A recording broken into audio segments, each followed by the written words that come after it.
First day of school. Ito na ata ang pinaka worst day para sa isang introvert kasi alam mo na, walang kakilala, tapos alam mong may pa introduce yourself pa, tapos nandyan din yung takot na baka masungit yung advisor nyo or yung mga subject teachers nyo. Bubunot ako rito ng name tapos introduce yourself. Hala, lagot. Sana hindi ako mapili. Sa dami pa naman ng estudyante dito posible ako yung mapili. Optic. Ma'am? Ako po. Oo, ikaw. Recite the periodic table of elements and give their atomic number and symbol.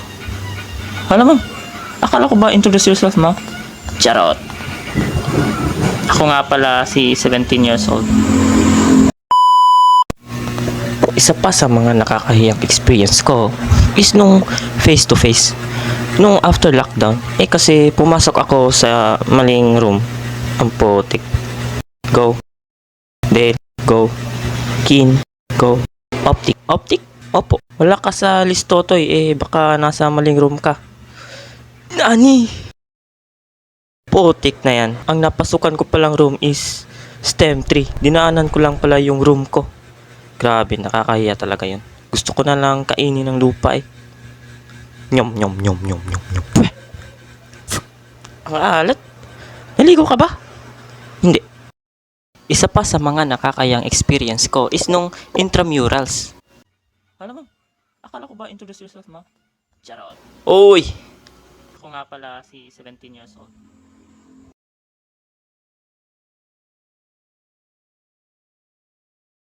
Huh? Sino to? Kilala ka ba to? Ha? Mag-hi na lang din kaya ako. Oy! Nani? Hindi pala ako. What the heck? So ayun. Akala ko ako yung sinasabihan ng hi. Pero hindi pala, yung kaklase ko pala. Guys, nakakahiya talaga. Subscribe guys for more amazing content. First time ko to kaya subscribe na kayo. Sige na.